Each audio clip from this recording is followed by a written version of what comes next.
Welcome to today's program, Designing for Climate Resilience. I'm Danielle Manley. I'm the policy manager here at Urban Green Council, and I'm going to be moderating today's panel. I want to mention a couple of things up front. If you have any technical difficulties, please send us a note through the chat box, and my colleagues are going to do their best to help you out with whatever your issue is.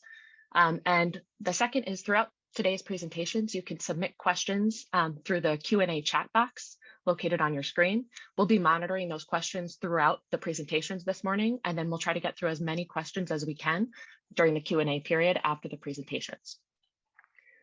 So Urban Green's values are excellence, inclusion, collaboration, and engagement. And we invite you to please be mindful of these during the program, both when you're viewing the presentations and when you're asking questions. If we can go to the next slide.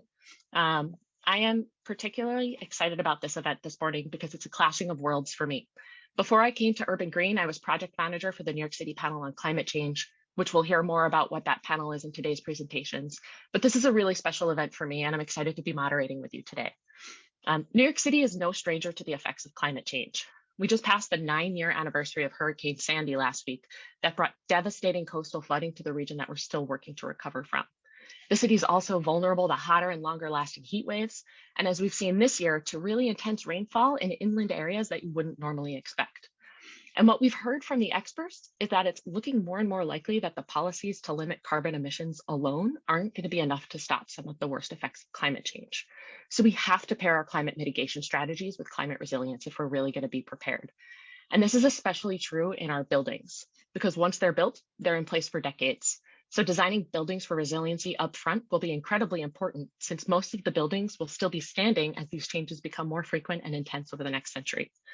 Our panelists this morning are going to talk about the science of climate change here in New York and what we're doing right now to prepare buildings for its impacts. So today we're joined by Joel Towers, who is the co-chair of the New York City panel on climate change. He's going to walk us through what that panel is and the latest climate science for New York City. Then we're going to hear from Erica Joswick from the New York City Mayor's Office of Climate and Resiliency. She's going to show us how New York City's government is using that science information in real-world policy and planning. Then we'll have 2 case studies. We're going to hear from Louis Kell at Handel Architects and Sabrina Barker from Jonathan Rose, and they're going to talk about the Sendero Verde project in East Harlem and how it incorporates resiliency into its design with Passivhaus. And then last, we'll hear from Crystal Ng. She's from Curtis and Ginsburg, and she's going to share how beach green dunes in the Far Rockaways is a model of sustainable, resilient, and affordable housing.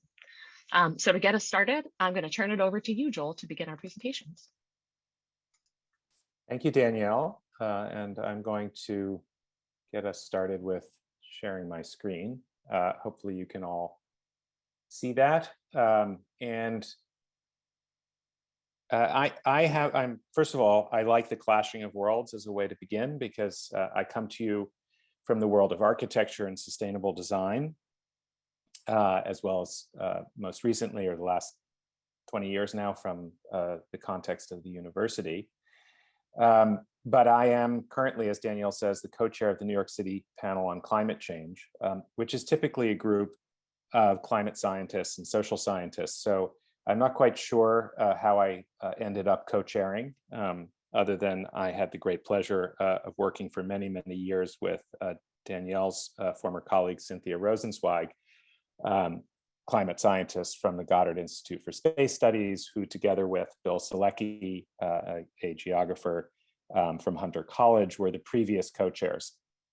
And so I think I ended up there, and the reason I'm here for this panel today is because there was a shift after 3 NPCC reports, the New York City Panel on Climate Change, to begin to really leverage the panel's expertise toward more of the change-oriented, in addition to the science-based that it works on. And so the science-based decision-making framework for my presentation is, I think, reflected in the current panel and the previous panel, certainly on the science side, but more recently so in terms of how we leverage this information to make change in the city. So let me just give you a quick history. As Danielle mentioned, I would do. The NPCC has been around for a number of years. It was first convened in 2008 by then Mayor Bloomberg.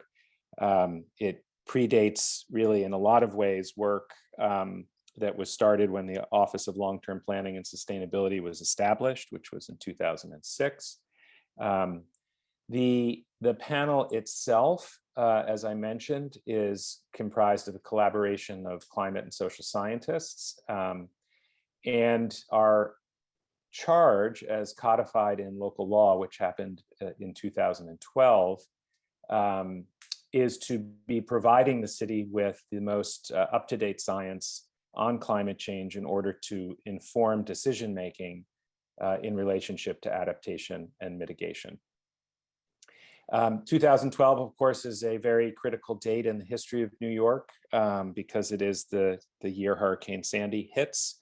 But I think it's important to notice the date. NPCC, the law itself, was passed in August. Hurricane Sandy happens at the end of October. This is often the case because most recently, and we'll come to this in a moment, following the impacts of Hurricane Ida, the City Council acted again in establishing its most current mandate, 1620, that requires the city to have a plan, a citywide climate adaptation plan. And the impetus for that, of course, has a much longer history as well. And so while the storms serve as really key benchmarks in the history of the city, I think for this particular audience, I want to come back at the end of my talk to the role that these kinds of really transformative events have in reshaping design practice, architecture, engineering, planning practice, because that's really the fundamental takeaway. So the work of the NPCC, as I mentioned, is to look at past climate for the city, to project future climate for the city and the region. That act of downscaling down to the city has been an ongoing process, not just in New York, but generally with climate data globally. And then planning for strategies for resilience going forward. There is a direct link between the NPCC and the global work on climate change, which is that the mandate in local law requires the NPCC to report 1 year following an IPCC report, the Intergovernmental Panel on Climate Change, the UN group that establishes the state of science on climate change for all the governments of the world. And as I'm sure all of you know, the IPCC released its first working group report this summer. It was very much in the press. The remainder, the final two reports and the synthesis report will come out next year in the spring and in the late summer, early fall. And so the next NPCC report will be issued in 2023, which is what we are all working on. I want to take you back to the 2019 report to give you the most up-to-date science. And while this is an overview of what that science says, these are the chapters from that report.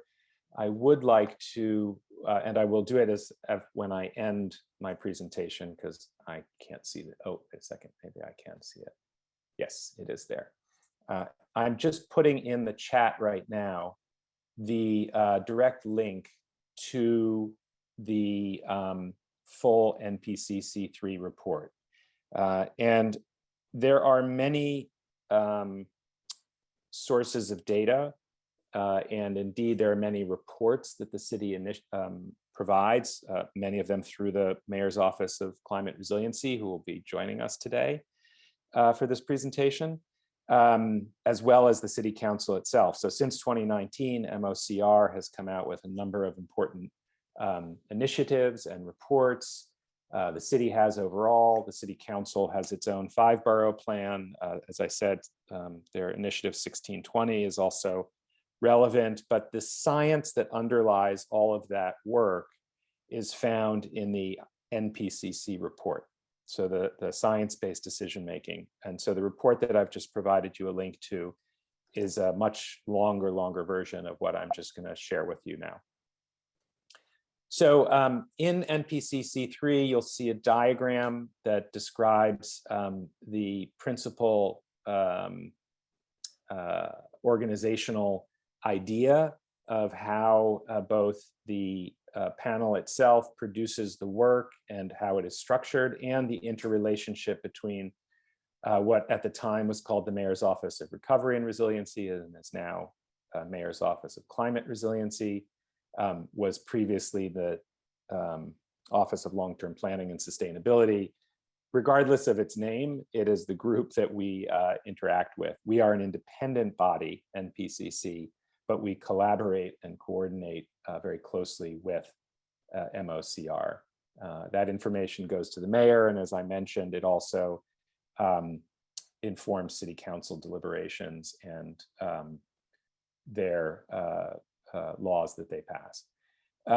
We work very closely with community groups, and I'll talk about that in a moment, and something called the Climate Change Adaptation Task Force, the CCATF, which is a much larger body that is responsible for interagency and interaction and integration with external bodies, being charged with the actual adaptation based on the science that we provide. There is, I think, an important addition in NPCC4, which doesn't show up in this diagram, which was the establishment of an environmental justice advisory board.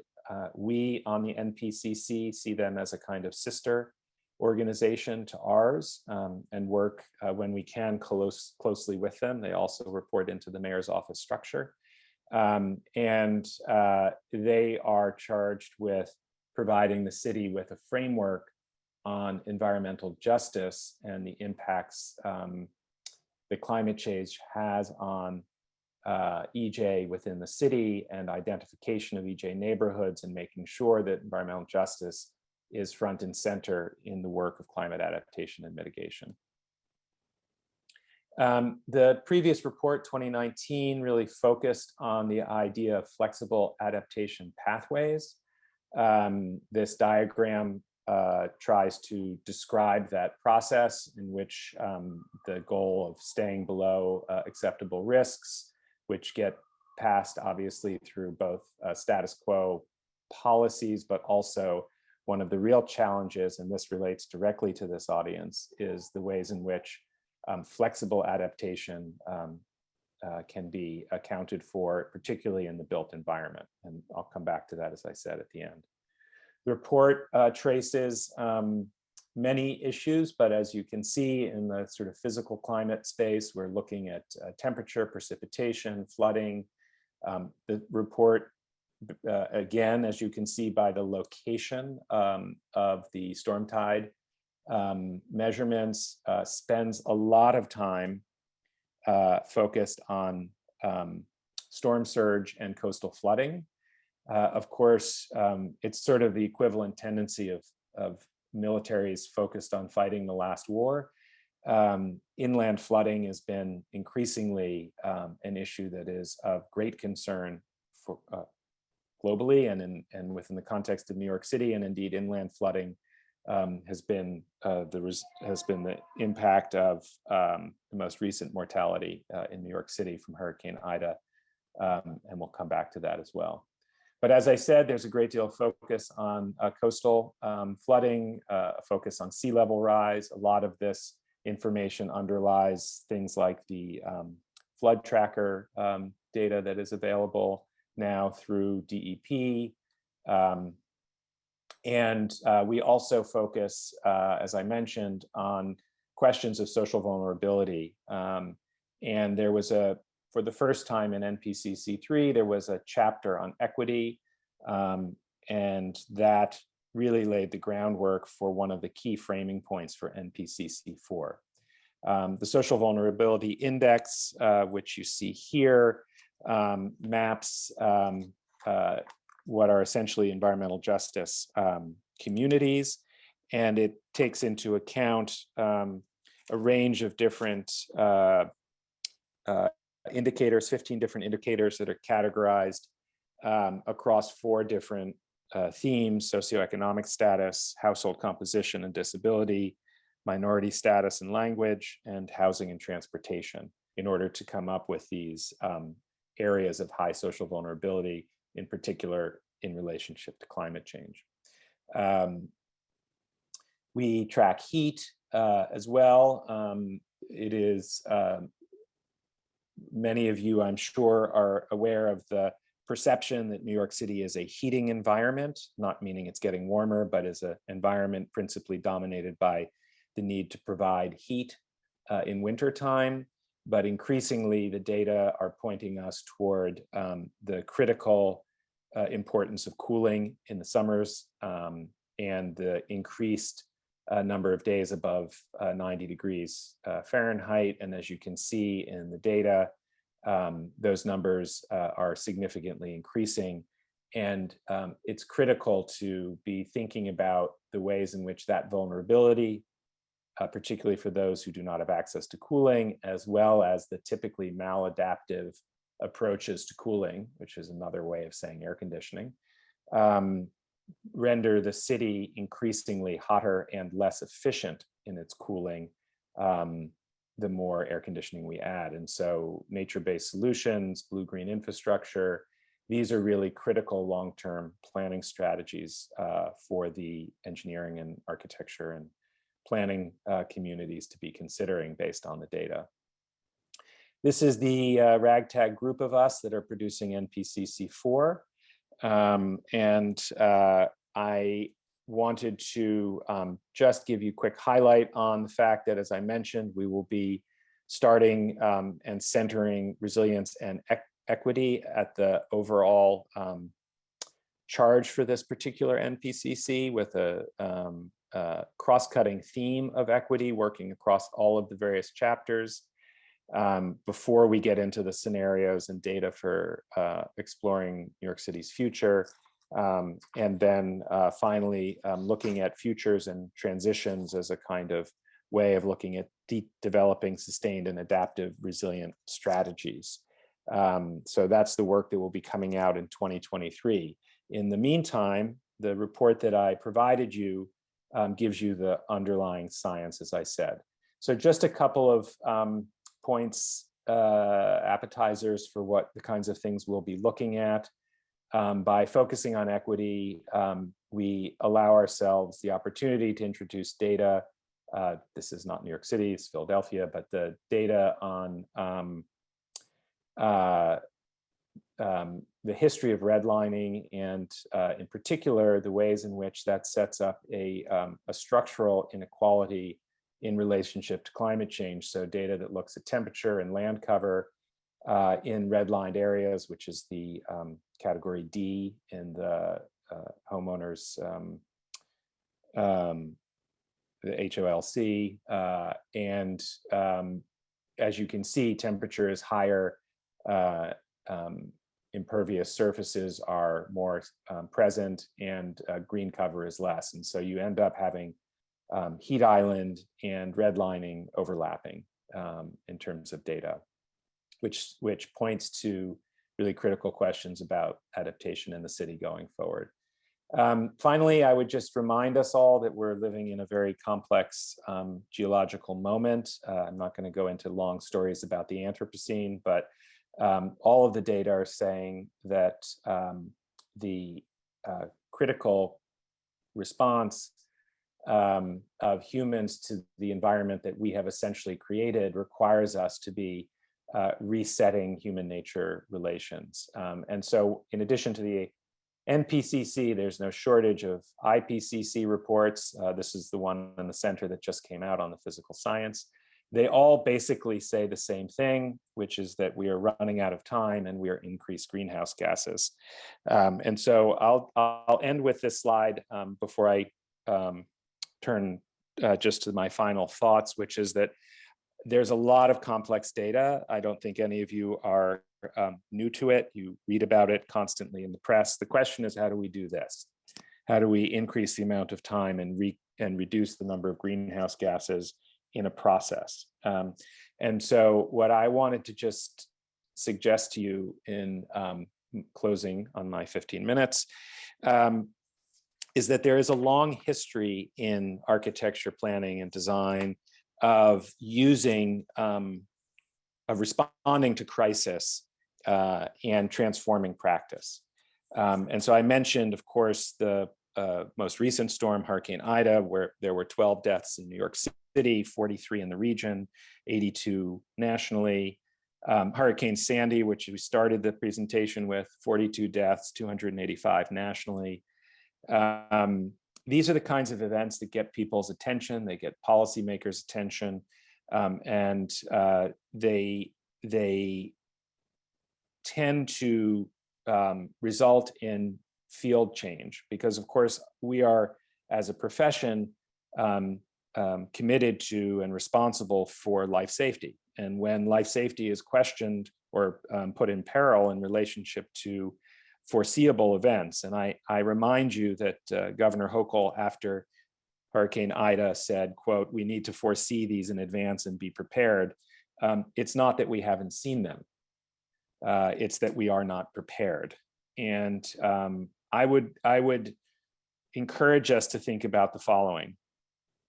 A new building that we would build today in the context of a time frame that is associated with climate change, in 2030 and 2050 and 2100 are the kinds of dates that you hear when we talk about climate change.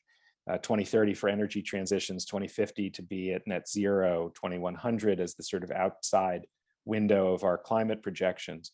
But a new building built today will be around in 2100. And for that matter, 90% of the buildings that will constitute New York City by 2050 have already been built. And so as a community, our responsibility, I think, is to be taking that larger perspective of life safety and responding to the data that we already have, knowing full well that the work we are engaged in must be forward-looking and take the longer time horizon into account. We don't work at political cycles, and we don't even work at 2030 and 2050 cycles. But we do have an obligation to adapt those existing buildings that constitute the future landscape of the city.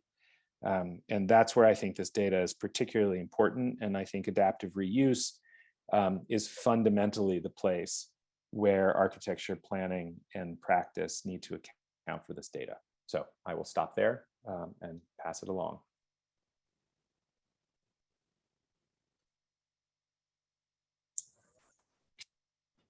Thanks so much, Joel. Perfect segue, I think, into the next phase of our presentation. I'm super happy to be speaking on behalf of the Mayor's Office of Climate Resiliency.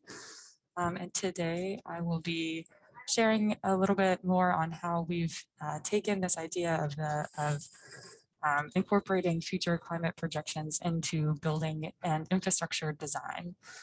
So very much on the application side and in the translation of these projections into actual practice. Share my screen here.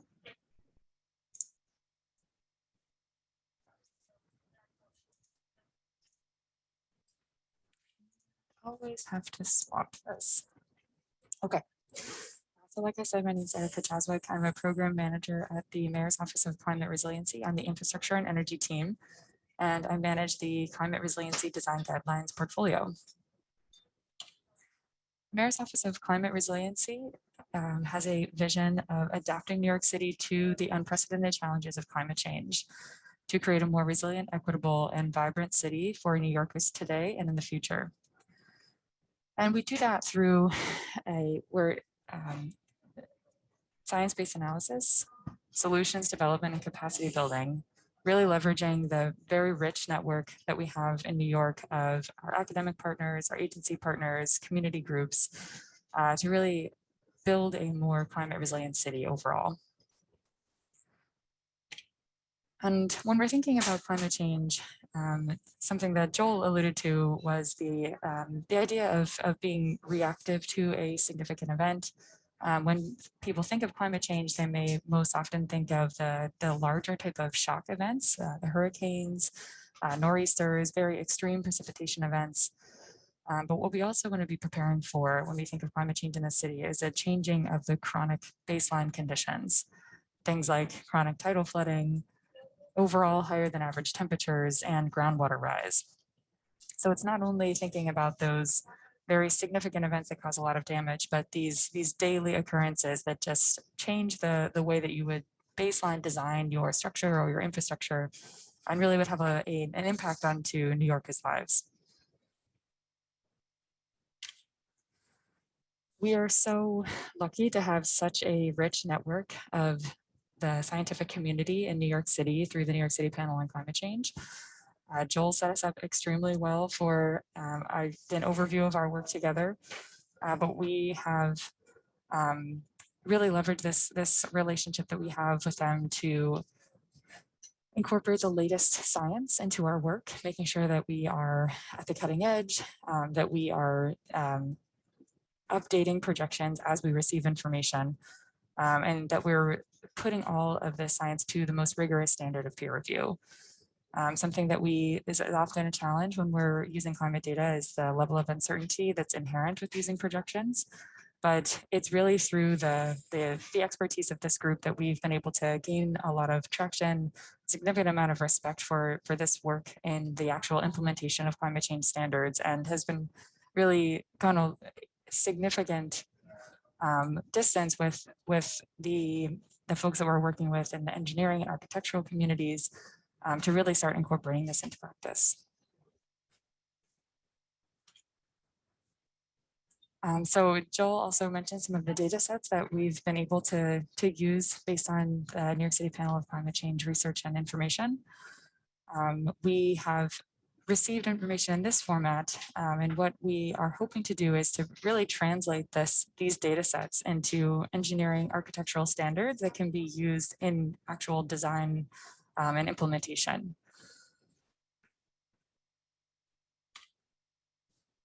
And we know that we're not just thinking about climate science through one specific lens. We are taking a multi-hazard approach to preparing for the impacts of climate change.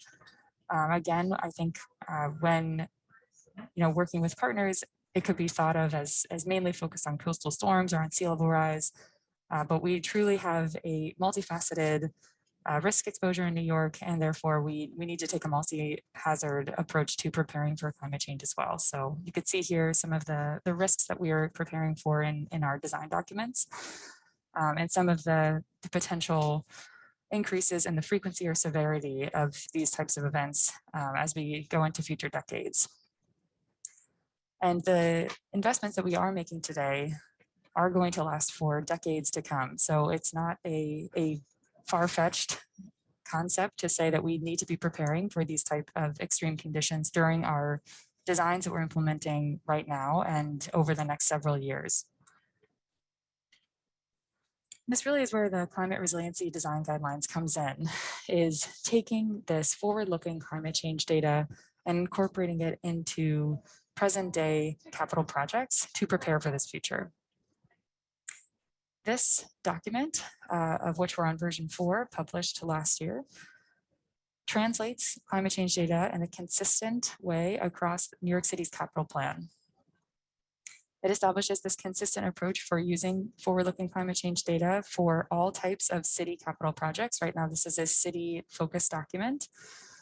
So that includes any new building that the city would construct, all infrastructure systems, and landscapes such as parks or wetlands. And this is a multi-hazard document addressing the hazards of extreme heat, extreme rainfall, tidal inundation with sea level rise, and coastal storms. And it applies to anytime the city is making a significant new investment. So thinking about that as a completely new construction, or what is referred to in the building codes as a substantial improvement, where you're making a very significant alteration to an existing structure or infrastructure project. There's several features of the climate resiliency design guidelines that make them flexible and able to be deployed on this wide variety of city assets and facilities. One piece of flexibility that's built into the guidelines is that the guidelines differentiate between the short and long-lived facilities and components of the project. So this is to get at the idea that we don't want to be suggesting to over-design a facility or a component. A good example is an HVAC system. We know that those systems are on a 20 to 30 year replacement cycle. Therefore, we wouldn't want to suggest that those systems utilize 2100 design standards because it would be over designing, it would be using more energy than that was appropriate. Rather, we would want to understand what the end of the useful life is anticipated to be based on a regular replacement cycle, and then incorporate the climate change standards that would be appropriate at the end of that useful life. This allows us to right size the application of the guidelines to projects, make sure that we're keeping the cost down, that we're not over designing. But it also allows us to be more conservative where we think that is appropriate. So if we are installing an infrastructure system, something like something related to like the water supply system that will be in practice or in operation until 2100 or beyond, we want to make sure that we're thinking about the climate conditions of today, but also of that later time to make sure that we are making a good investment, that we're stewarding the city's assets correctly, and that we're taking a long range approach to the type of conditions that the project could experience. Another facet of the guidelines that speaks to the flexibility of the application is that this is not a prescriptive document in the same way that you might say, every project has to install a rain garden.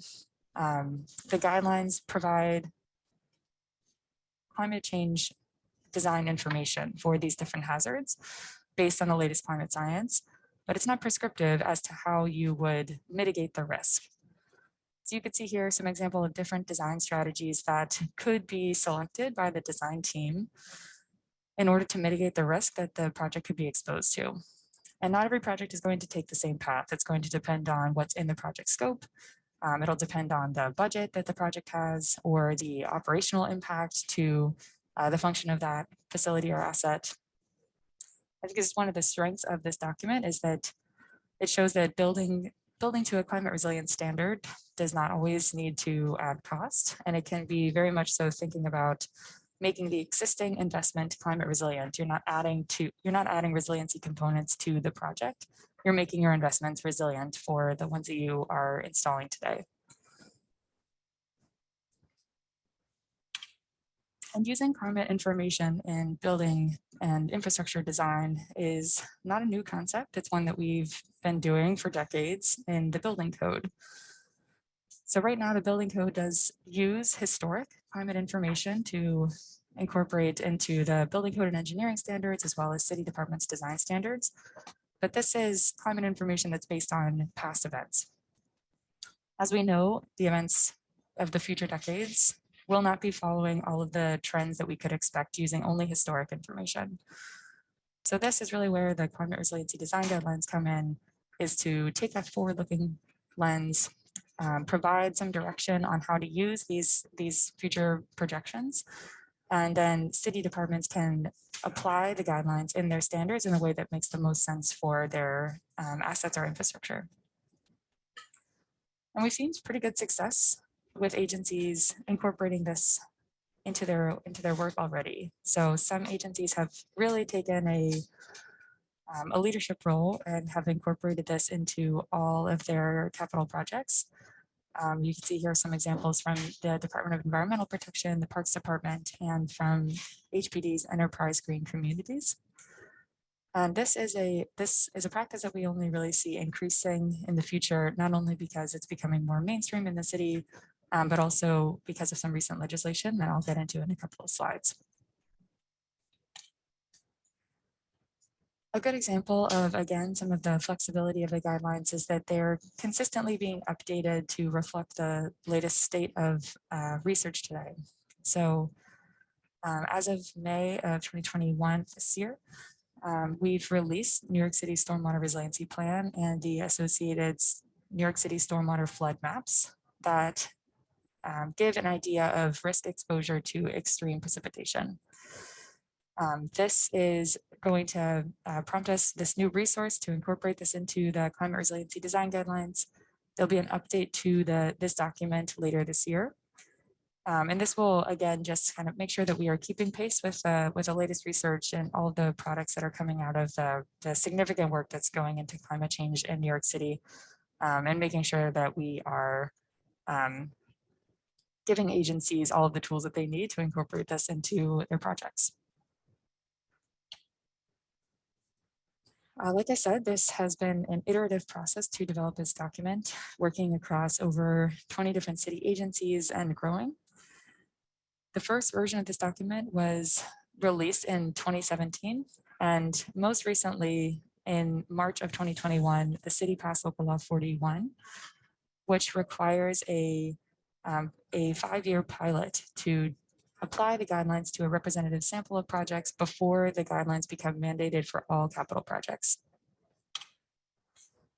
So to give a little bit more detail into this work, Local Law 41 mandates that all New York City capital projects incorporate resiliency into their design after a 5-year pilot.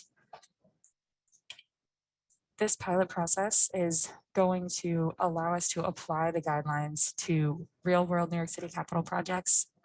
Like I said, some agencies have begun to do this already, but we really want to make sure that we are reaching all agencies where they are in terms of resilient design and making sure that we're building agency knowledge and skills along the way. This program will also allow us to quantify the costs and benefits of resilient design that are specific to New York City capital projects. And we'll be able to update this document at the end of this 5 years with lessons learned and develop a resiliency scoring metric that will be the mechanism through which agencies will comply with the mandate. And so just another kind of representation of what Local Law 41 is. There's 2 main components to it. The first component is the 5-year pilot, where at least 35 capital projects will go through the application of the guidelines on their work over the course of 5 years, pulling out lessons learned along the way, pulling out cost information, and then resulting in this updated guidance document. And then the second piece being concurrently the development of a resiliency scoring metric that's going to consider the performance of different resilient design features and require all projects to meet a minimum score. This mandate will begin for all projects that are covered under the legislation in December 31st of 2026. So we've got this really interesting, very impactful time to test resilient design in the city, make sure that the guidelines are responsive to the needs of city agencies, and also learn a lot about resilient design that can be applied even at a broader scale after the mandate is complete. A couple more notes on the resiliency scoring metric itself. This will be developed with all of the agencies that are participating, as well as different subject matter experts in the field. Minimums resiliency scores can be established for different typologies of projects, such as new construction, substantial improvements, or infrastructure projects. And we're also going to be working with the authorities on this, NYCHA SCA, to develop a metric that works specifically for their building stock as well. So a super exciting time for resilient design in the city. Really looking forward to getting into the next 5 years of this program and all of the learnings that will come from that. And looking forward to taking questions later in this presentation. I will pass to our next presenter.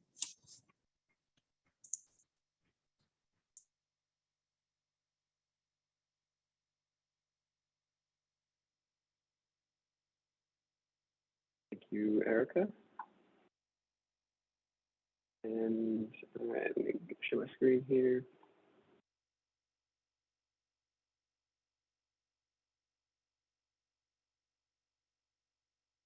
Okay. Hi, I'm Louis Kell. I'm a certified Passivhaus designer and a project architect with Handel Architects. Follow that QR code to see our website and follow us on social media. I'm joined today by Sabrina Barker, who's the Director of Development at Jonathan Rose Companies. And we're going to talk about Sendero Verde, which is America's largest passive house complex. And we believe a model for resilient, affordable housing moving forward. It's located on Monopoly land in the East Harlem neighborhood of Manhattan.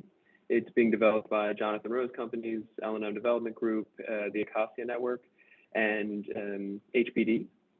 So it is subject to the Enterprise Green Communities Guidelines.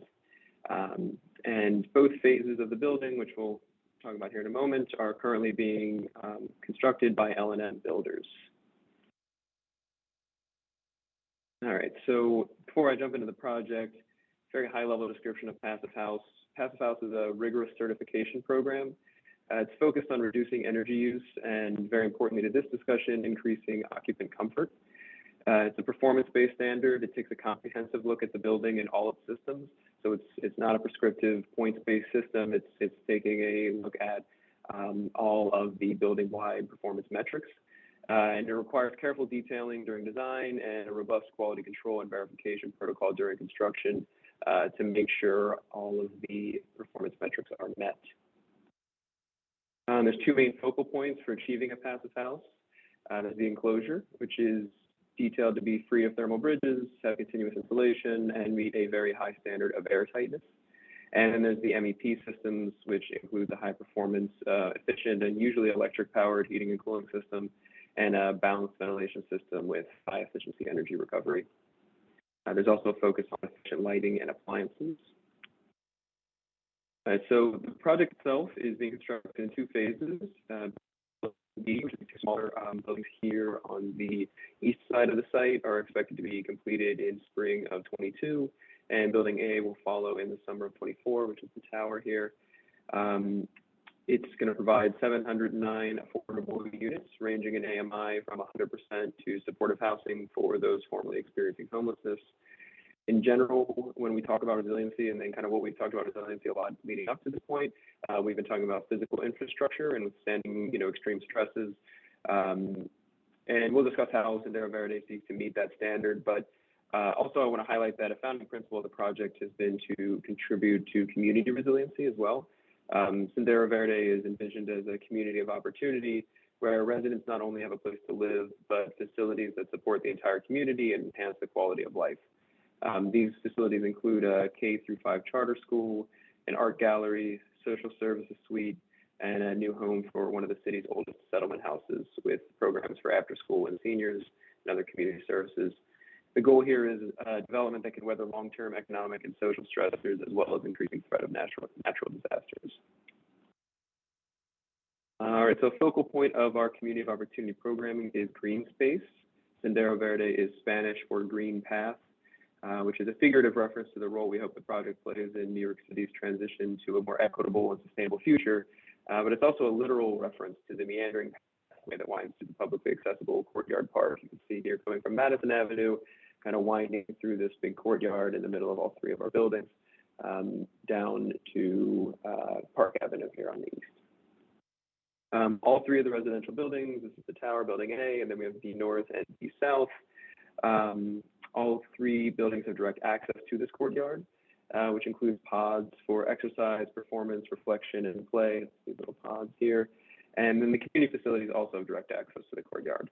So it's really kind of a place that ties the whole project together.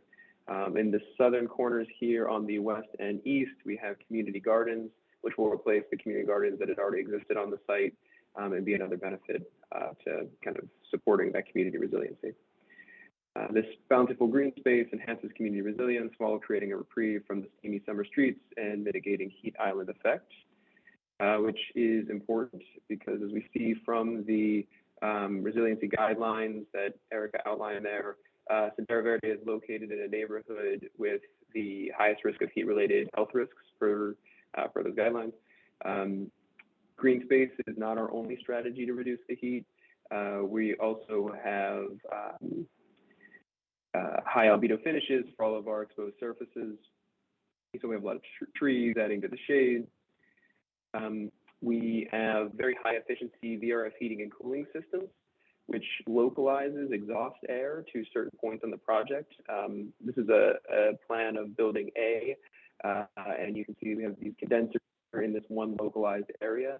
So all the hot exhaust air, rather than being dumped onto the street like you would typically see with like P-TEC units in an affordable housing development, is being localized in one area that's away from the street.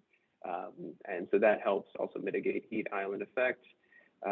In building B, the condensers with their exhaust air are all on the roof and serve the evaporators going down in vertical risers. So that also gets all the exhaust air away from where people might be walking.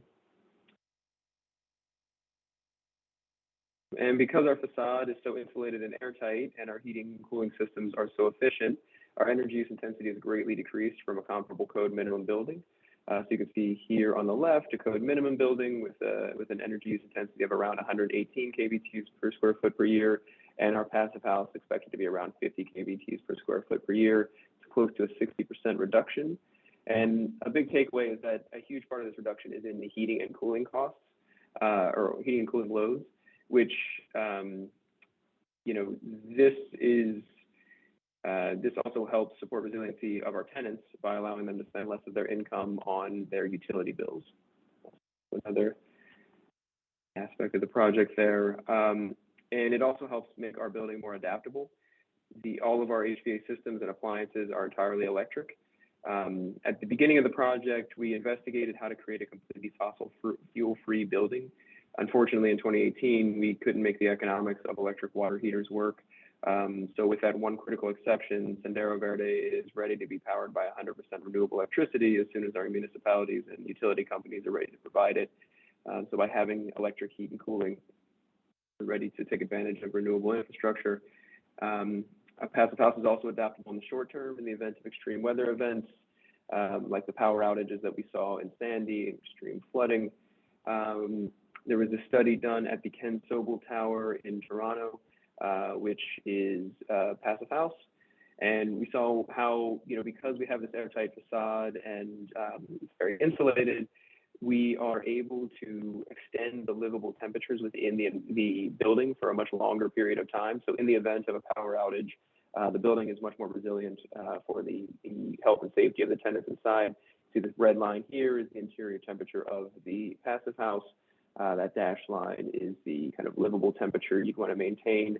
And the blue line, you can see a typical design, it drops off almost immediately. Whereas with the red line, you end up, close to day 2, you still have livable temperatures. What this study found was that the passive house extended livable temperatures by 2 days in extreme cold and 4 days in extreme heat. So those are both important things to take into consideration. A big contributor to that is the air tightness. Facade air tightness is a critical component of any passive house. And very importantly, it's not just an exercise on paper. The air tightness is tested with a rigorous verification protocol, including blower door testing, both kind of intermittently throughout the project and then at the end of the project to make sure that we're actually meeting those air tightness standards that were set out or were set as targets. And this helps control the temperature so that, this is a big part of why that Ken Sobel Tower was able to stay livable after the power outage. But it also helps with, another kind of side of resiliency that maybe isn't talked about as much, which is indoor and outdoor air quality. So with changing weather patterns and increased occurrences of extreme weather events, outdoor air quality is increasingly becoming a concern, particularly in underserved communities with higher rates of asthma. An extreme example of this is this past July when we had smoke from the fires in the American West that made its way all the way into our atmosphere here on the Eastern Seaboard. On those days, if you recall, the air quality index was really poor and even dangerous for certain populations. And, for most New Yorkers, if you're living in an apartment like mine, it's pretty much impossible to escape poor outdoor air quality. The outdoor air is the indoor air. But for residents of a passive house, they have the option to close their windows and get a constant supply of filtered fresh outdoor air. So energy recovery or a balanced supply and exhaust ventilation system is integral part of any passive house. And there is energy recovery. So we have our ERVs, our energy recovery ventilators at the roof. So all the exhaust air is pulled out through our bathrooms and kitchens, pumped through our ERV. The supply air, passes by it in there and then the heat is transferred through a wheel, and that pushes tempered supply air that is fresh and filtered into each of our units. Furthermore, each of our units is completely compartmentalized and sealed off from the neighboring units. That's a requirement of the Enterprise Green Communities, which makes sure that there's no contamination between units. Which, COVID has shown us the benefits of that kind of compartmentalization here in recent years. A couple of additional resiliency measures. We have photovoltaics on the roof of all of our buildings. where we don't have green roof. Well, sometimes they're kind of shading elements for green roof. And we also have stormwater retention and reuse for irrigation on the site for that large courtyard and our roof terraces. And then in the end here, you know, it's important to remember that resiliency is not about buildings necessarily. It's about the people that live in the buildings. You know, it is about the buildings, but you know, ultimately we're designing the building for the people. So Sendero Verde seeks to not only create resilient infrastructure, but also support resilient and healthy community by providing opportunities to develop community support systems, improve individual and environmental health with ample outdoor space, provide low cost and efficient means of heating and cooling, and maintain healthy filtered fresh air 24/7.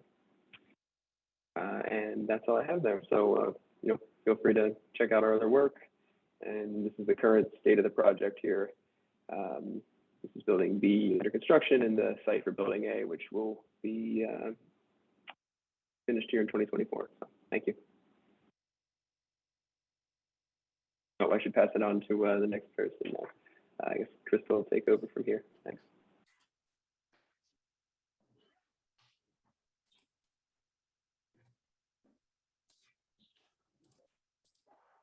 Hi, good afternoon. I'm Crystal Ng from Curtis Ginsburg Architects, and today I'm going to be presenting Beach Green Dunes, which is a project that we finished in 2 phases in 2018 and 2020.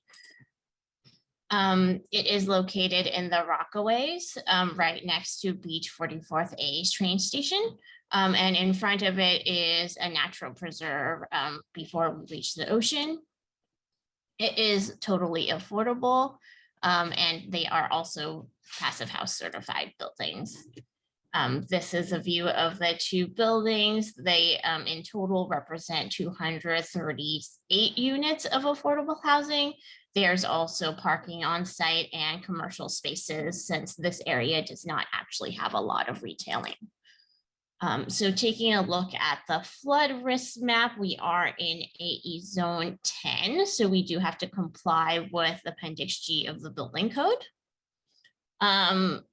Preparing for this presentation, I also did look at the newly released stormwater flood maps. And in our discussions in the design, we did talk about there was potential flooding more from Jamaica Bay because of tidal and sea level rise. And in this part of the Rockaways, we do have separate storm and sewer lines. So perhaps that's also why we won't see too much storm water backup here. Also, another risk is heat vulnerability. While the Rockaways does have a slightly cooler temperature, this neighborhood does appear to be at mid-risk. So how we adapted to the flooding potential is we did raise everything, habitable spaces, utilities above the floodplain, which is required. 1 foot of freeboard is required from the base plane elevation, but in both the projects, we provided more for added resiliency and future sea level rise. In Beach Green 1, we had approximately 3 feet above floodplain, and for Beach Green 2, since we had more commercial space, we wanted to raise that, and that's at 8 feet above the flood elevation. And as well, in this part of the city, you have above grade transformers, and that was also raised above the base plane.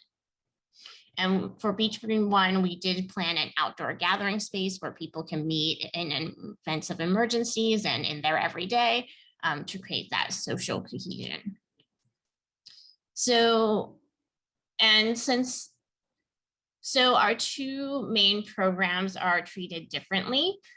We have lead floodproofing in our parking and lobby spaces, and dry floodproofing in our commercial space, that is the pink. For our residential space, since the lobby will be flooded, we did plan egress out above the floodplain elevation. And those are located there.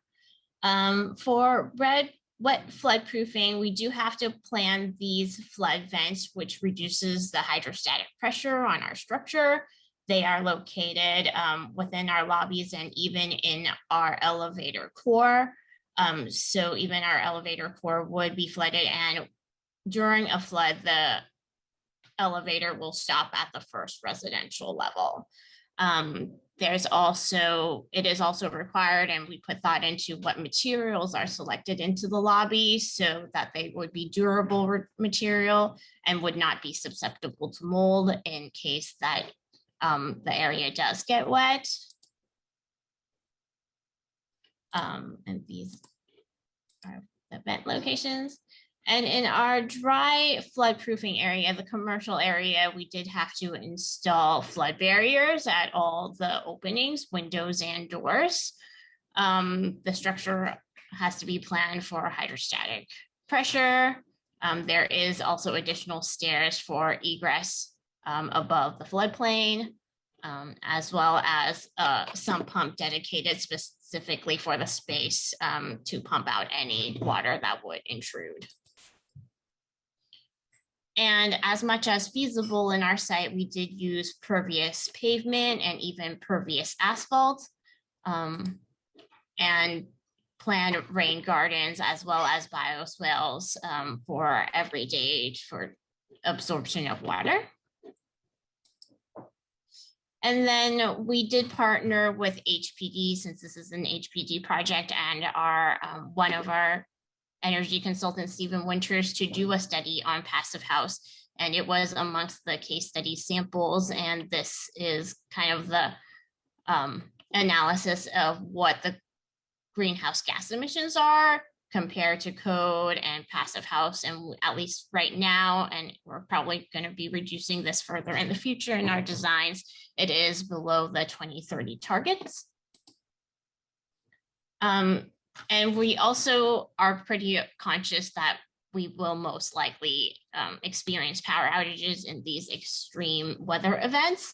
So we do, as much as possible, plan for natural daylighting of common spaces, stairs, and corridors, as well as planned ample PVs that tie into the house electrics that can supply the lighting when there is a power outage.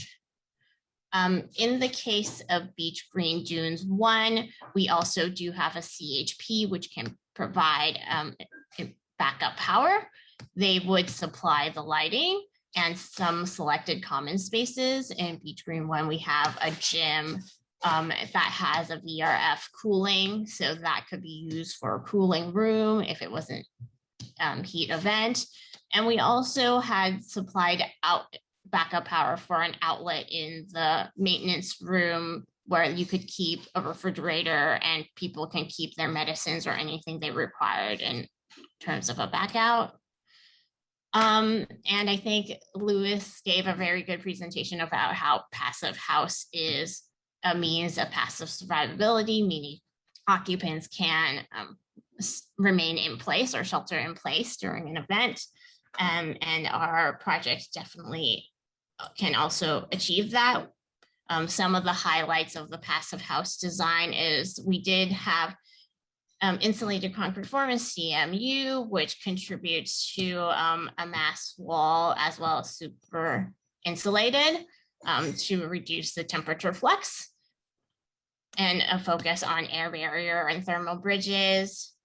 As I mentioned, Beach Green 1 has a cogen that can provide power and hot water. The systems there are air-to-air heat pumps and unitized VRVs. At Beach Green 2, we actually are using ground source heat pumps, so even less electrical energy to heat the heating and cooling, and centralized ERVs.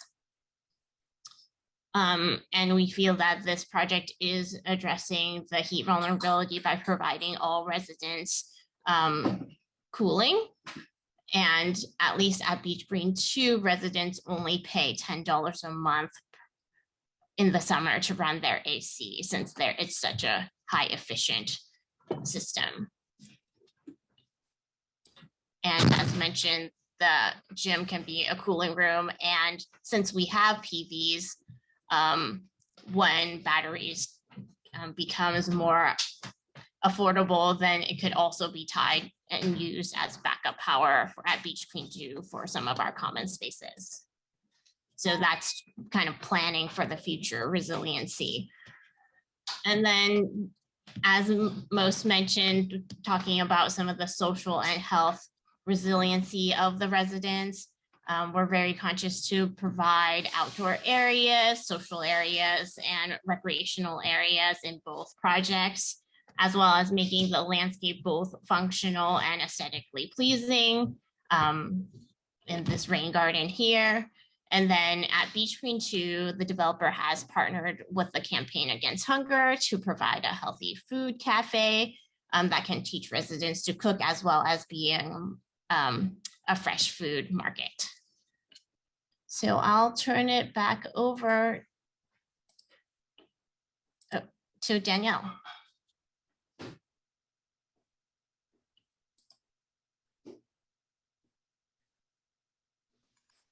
Hi, everyone. Thanks to everybody for fantastic presentations. There's really a lot of information for everybody in this audience to dive into here. First, in understanding the importance of adequate climate data to underlie the policy, then how the city is leading by example using that science information, and then two really interesting case studies, how we're preparing for those effects. So for the next, the rest of this event, we'd like to open it up to Q&A from our audience. We've had lots of questions pouring into our Q&A box, but for anybody who hasn't submitted questions yet, you can do so by going to the Q&A box. It's at the bottom of my screen, but maybe on the right of yours, but you can feel free to ask as many questions as you want, and we'll try to get to them as we can. So I see that some of our panelists have been really on the ball about responding to some of the questions that have already come in, but I might open some of these up for discussion as well that have already been submitted. And the first, I think I want to put it to Erica. The resiliency design guidelines are for city-funded capital projects, and we've had a couple of questions here about whether or not these guidelines are going to make their way into codes for all construction in New York City, or incorporated into the building code in some way. What can people expect going forward? It's a great question. And I think right now the city is kind of going by example and taking the first step to incorporate resilient design across all New York City capital projects. Through that process, again, we have this really great opportunity to get a lot of lessons learned from the field, understanding if there are any potential costs and also the benefits of designing resiliently, using city capital projects as an example. At the end of that 5-year program, we do anticipate using some of those lessons learned to expand the application of the guidelines to other building codes and standards. And I think we've also been seeing that from the private sector as well. There is a movement towards resilient design. We've had some entities actually voluntarily use the climate resiliency design guidelines in their portfolios, which of course we encourage. So I think it's something that the industry is getting to be prepared to do.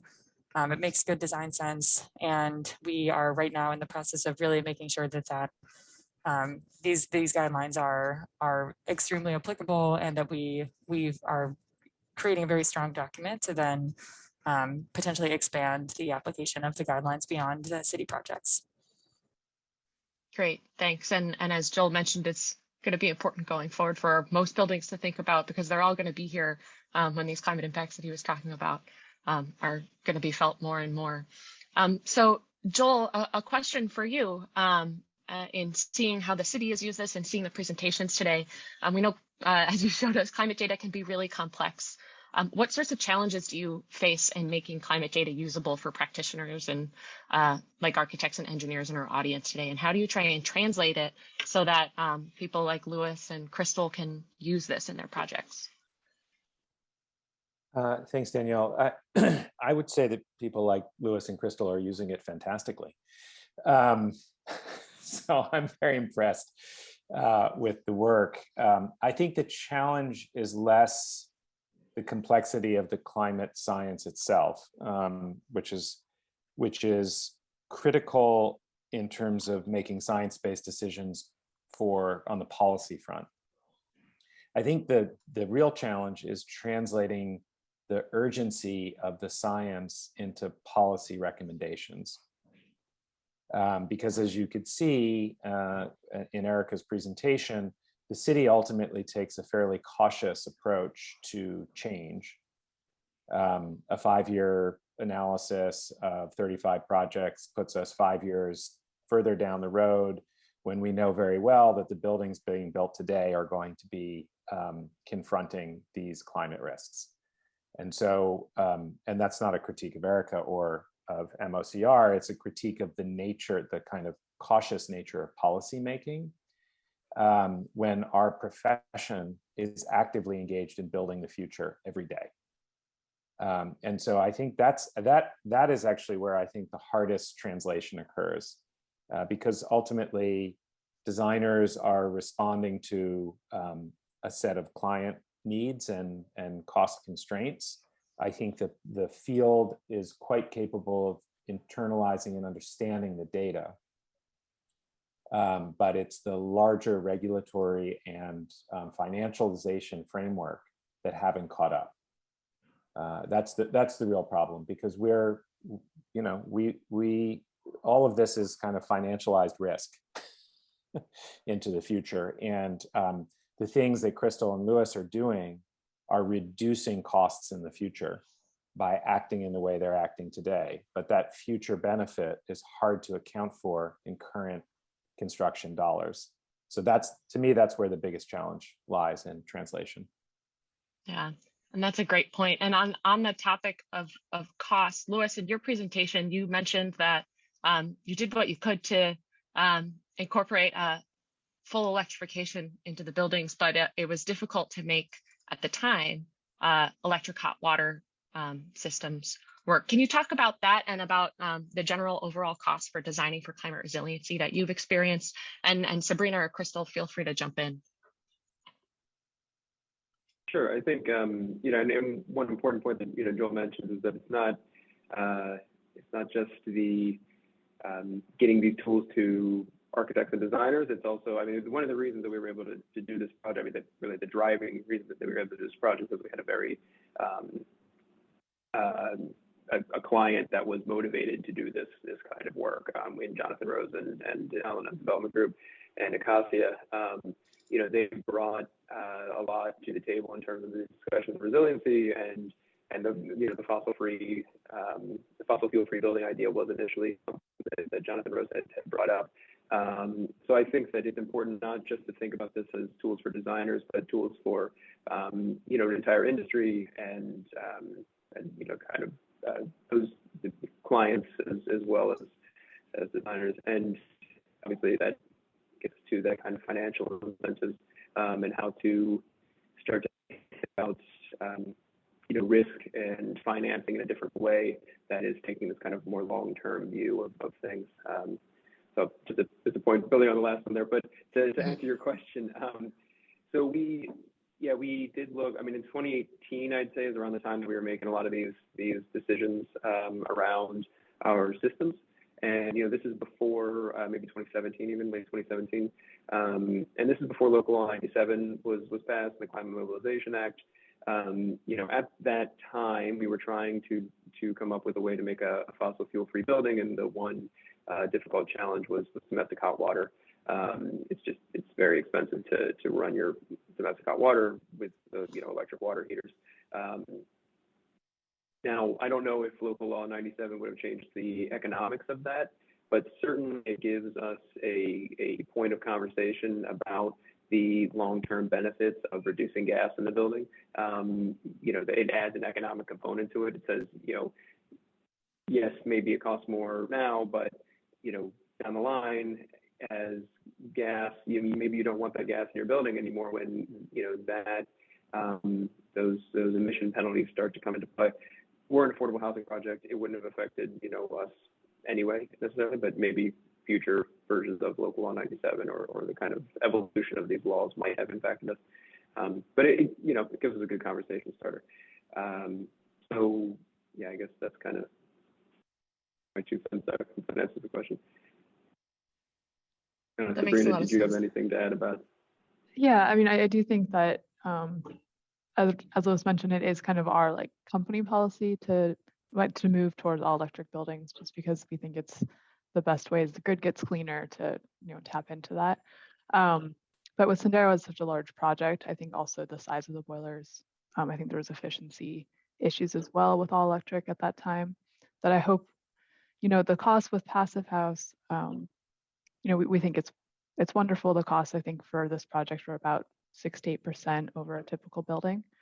But just like we've seen with LEED and other, recycled building materials and all sorts of things that we use in our projects just typically nowadays, we hope that those costs, the incremental costs that we're seeing right now, will reduce over time as those become just an expectation of how buildings are built. But I think a lot of other resiliency measures that we implement in our buildings really don't cost any extra money at all. It's just planning. And we actually, Eric, I appreciate your presentation. We do use the climate resiliency guidelines in a lot of our new projects and reference them in our internal documents as well, as just like a really important thing to consider, because as long-term building owners, when we're acquiring a building or constructing a building, we're really looking at like, how is it going to operate over, the next 40, 60 years. So for us, resiliency is something that, comes up at the very beginning, because it just makes our buildings safer for our residents and also our investments more profitable.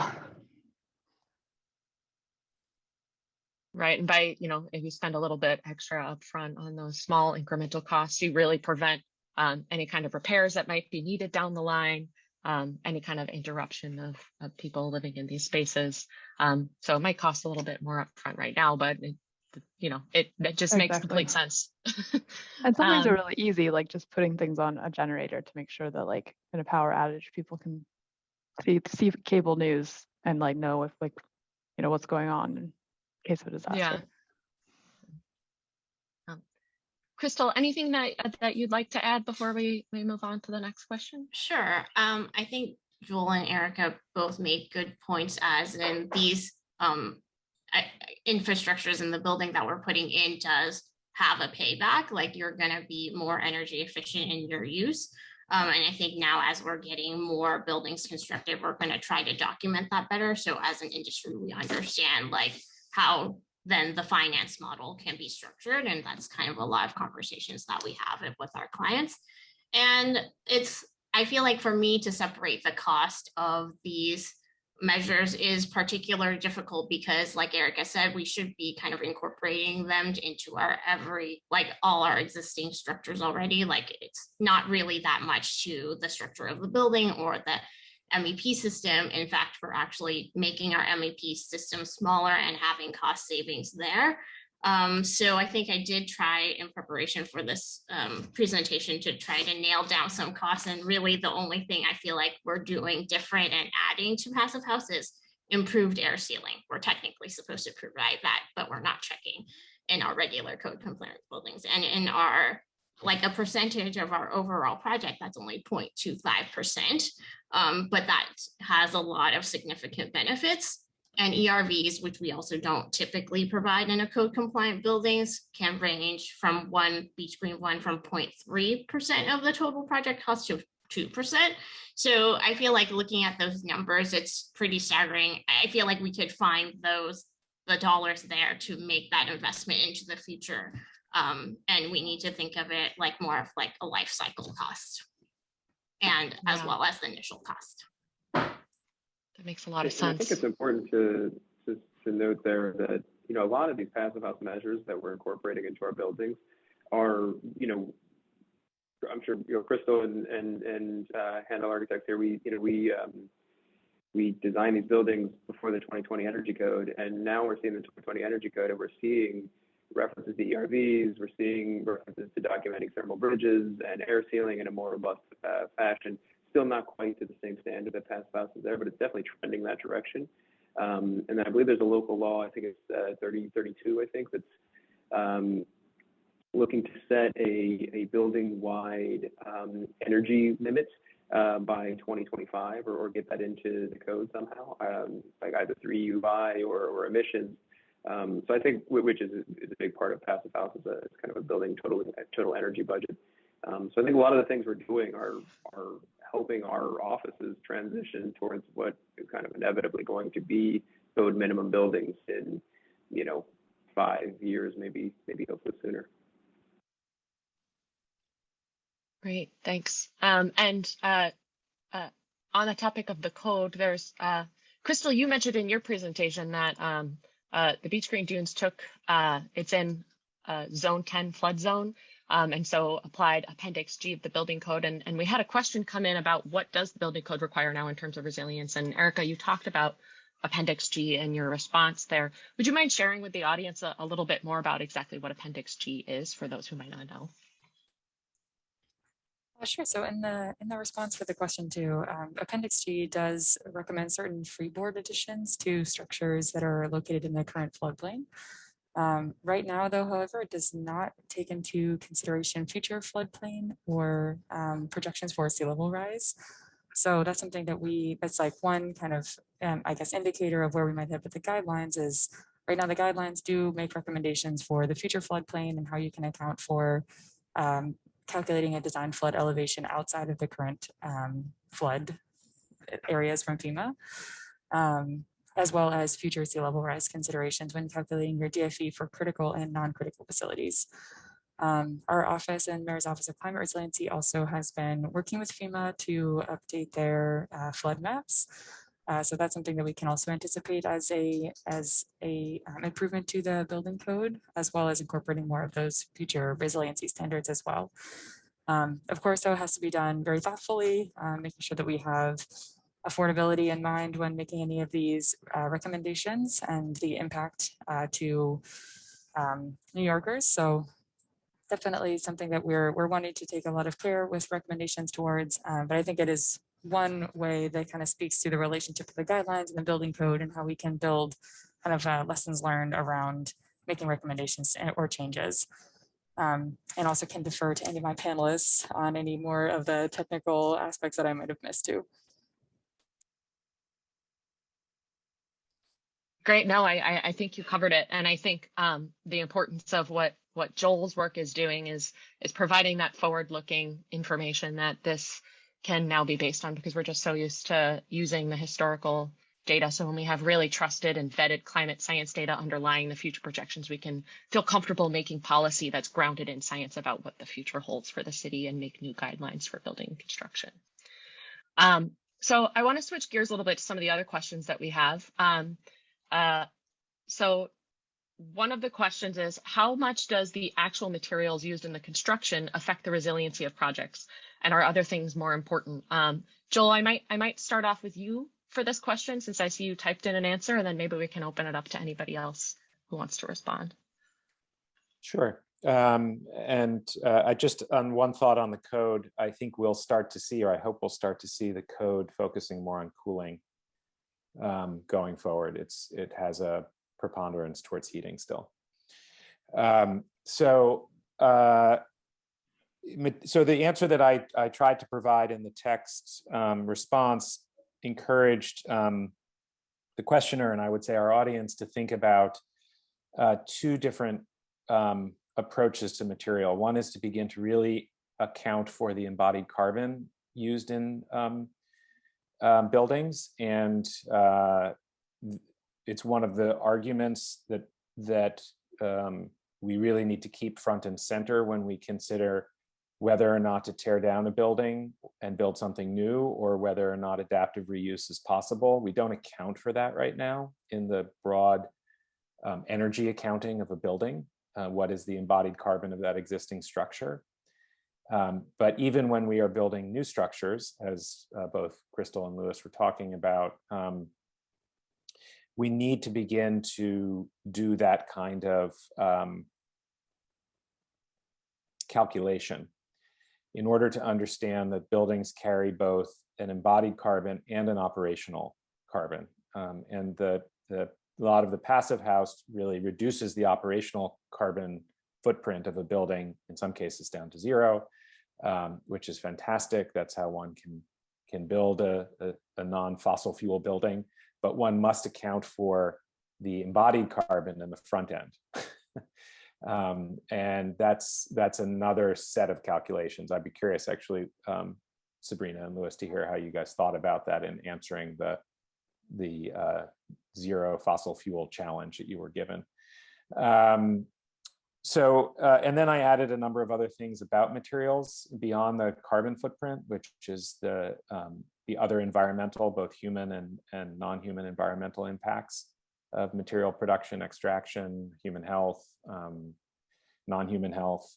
All of those are considerations that really are at the core of resiliency in terms of framing new construction and existing construction.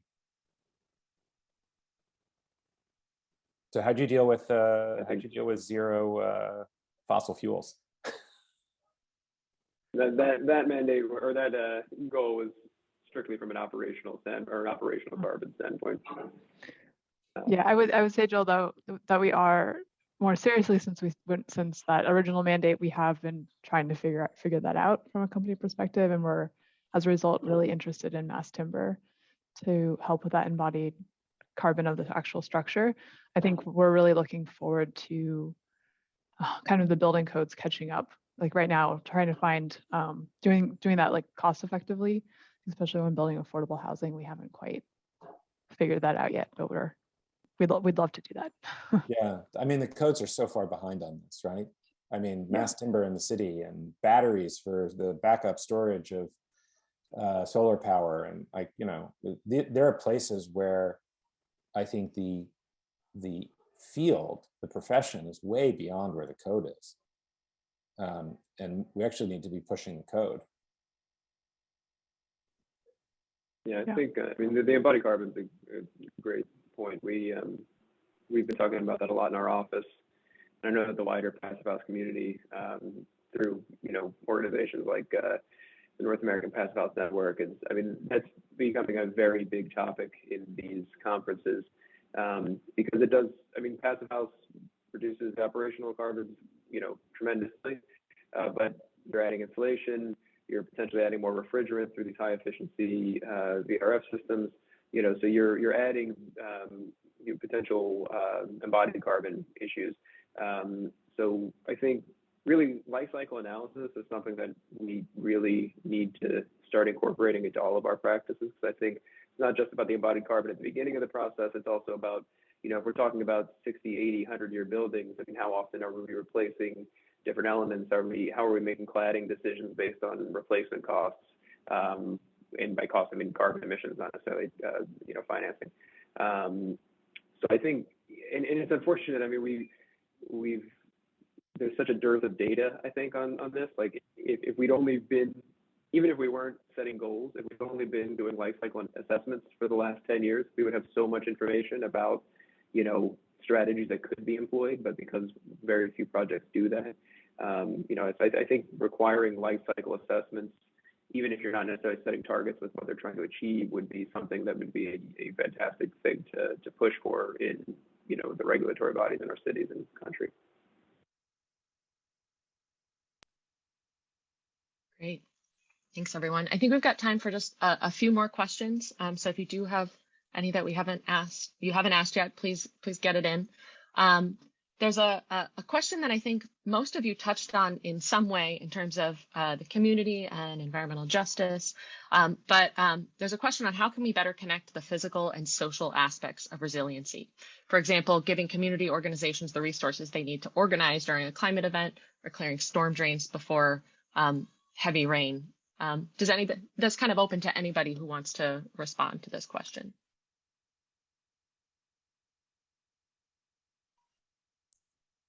Yeah, I think this is extremely important, and is really, I think, one of the aspects when we consider climate justice. It's like communities recovering, but also communities recovering beyond the baseline conditions, because we know that, the city is built on a history of racism, and there's been historic disadvantages to different parts of the population that we need to consider when we are also thinking about resilient design, and the unintended burdens that could be also incurred by thinking about these issues at the city scale, at the neighborhood scale, at the building scale. I think the concept of empowering communities by not only, making decisions from the city perspective or making changes to codes and standards or regulations, like those are all very like top-down measures, and that I think there is a place for that type of decision making when we're thinking about things like design and construction standards. But I think that what we really need to also focus on is building up those community networks, sharing resources, listening to folks and their experience. I think that's another way that climate change science can be very quantitative and very focused on projections and heating degree days and design flood elevations. Like those are all components that are important to consider, but the qualitative data about what are people actually experiencing on the ground and how does it impact their daily lives. Like if your road in front of your house is inundated 2 times a week or a couple times a month, like that really has an impact on your ability to move around and to live the life that you want to be living. So I think that social aspect of resiliency and the environmental justice aspect is extremely important when we're making decisions about design, really thinking about like the human experience and again, like empowering people to live in the way that they are hoping to is one big piece of what it actually means to be truly resilient. I think about this in the climate resiliency design guidelines. It's like one small way is that we are making a targeted effort to cite the pilots in areas that have been historically disadvantaged, because we're thinking that the building resilient design in those places also is bettering city infrastructure services, things like affordable housing or things like a community center or a library or improvements to the operation of a firehouse. Like those are things we do want to targetedly invest in. But that's just like one tiny piece of the overall resilience question. So I think it's extremely important. I think coming into communities not as experts, but as you know, you're expert in your own experience, and listening to the actual folks who are on the ground is one piece that I think that we want to center in our office and that we're hoping to also improve upon going forward. I think it's a great point. Can I just underscore something that Erica was saying? Yeah, please go ahead. It has, I think, very significantly influenced the science in the last decade, I would say. So the co-production of expert knowledge is really critical, which is to say that there are a range of different sites of expertise, including community-based expertise. And that you see that, for example, in the most recent floods from Ida, and the desire to have this kind of urgent response that if only there was an early warning system, you know, that would somehow have told people to get out of their basement apartments, where they would have gone is not answered in that question. But there's such a dearth of trust from the standpoint of a resilience perspective that until that those capacities need to also be built up from the standpoint of understanding climate risk, that in the absence of trust, communications systems won't be listened to. And so there's a range of ways in which community-based knowledge, community-based plans, and the co-production of expert knowledge are really reshaping, I would say, where the edge of climate science is. That you can't do climate science if you're not considering it from an equity perspective, because it won't be providing the data necessary to actually have strategies in place to respond to the challenges. So I think what Erica is saying is exactly right. Yeah, I think that's a great point to end us on today, Joel. Is just making sure we have those lines of communication open, bringing the community into the data gathering process and in the decision-making process where we can, and you know, where possible, having community members talk to building owners or developers to try and make sure that the places where they're living and working are being protected in the face of the rising threats of climate change. I think we're reaching time today, so I think I'm going to conclude the Q&A period for now. I'm sorry we didn't get to all of the questions. There's some really great ones in there that I think could be topics for a whole new set of another presentation down the line. So I want to thank Joel, Erica, Crystal, Lewis, and Sabrina for your contribution today. It was a really informative discussion. Today's program is a really good example of the work we do at Urban Green. We take on the biggest challenges with the biggest solutions to have the biggest impact. And we do that through our 4 key activities. We convene, we research, we advocate, and we educate. And with that, I want to thank you all for spending time with us at Urban Green today. Have a good rest of your day.